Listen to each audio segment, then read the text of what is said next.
कुछ महीने पहले ही ईरान के पूर्व राष्ट्रपति इब्राहिम रईसी की हेलीकॉप्टर दुर्घटना में मौत हो गई थी। कोहरे के कारण रईसी और उनके साथियों को ले जा रहा हेलीकॉप्टर पहाड़ से टकराकर दुर्घटनाग्रस्त हो गया था। उन्हें सर्वोच्च नेता अयातुल्ला अली खामेनेई के संभावित उत्तराधिकारी के रूप में देखा जाता था।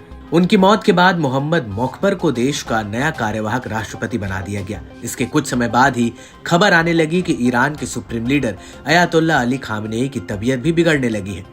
खबरें ये आने लगी कि अयातुल्ला की हालत लगातार गंभीर हो रही है, जिसके बाद उनके उत्तराधिकारी को लेकर तमाम तरह की अटकलें सामने आने लगी। अब खबर है कि ईरान के supreme leader Ayatollah Ali Khamenei ने अपने दूसरे बेटे मुज्तबा खामेनेई को उत्तराधिकारी बना दिया है। बताया जा रहा है कि खामेनेई ने बीमारी के चलते ये फैसला लिया। हालांकि इसकी आधिकारिक पुष्टि नहीं हुई है। रिपोर्ट्स के मुताबिक ईरान की एक्सपर्ट असेंबली ने 26 सितंबर को ही नए सुप्रीम लीडर का चुनाव कर लिया था। खुद खामेनेई ने असेंबली के 60 सदस्यों को बुलाकर गोपनीय तरीके से उत्तराधिकारी पर फैसला लेने को कहा था। असेंबली ने सर्वसम्मति से मुज्तबा के नाम पर सहमति जताई है।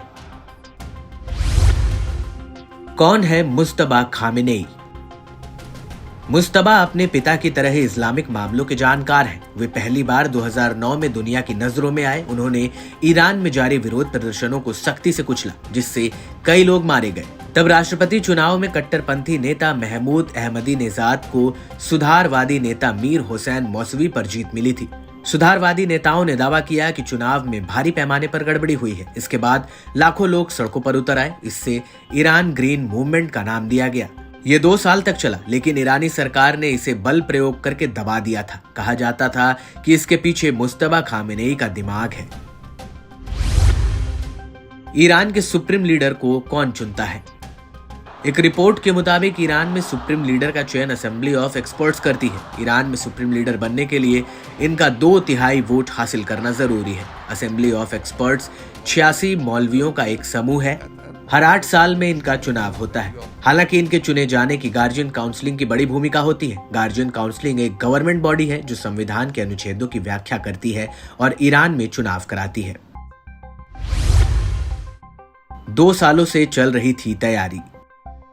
मुज्तबा के सरकार में किसी पद पर न होने के बाद भी जरूरी फैसलों में लगातार उनकी भागीदारी बढ़ती देखी गई। रिपोर्ट के मुताबिक मुज्तबा एक रहस्यमयी शख्स है। वो बहुत कम अवसरों पर नजर आते हैं। वे पिता की तरह सार्वजनिक भाषण नहीं देते। मुज्तबा को रईसी के उत्तराधिकारी यानी कि ईरान के राष्ट्रपति पद के लिए तैयार किया जा रहा था, लेकिन रईसी की मौत के बाद इसमें बदलाव आ गया।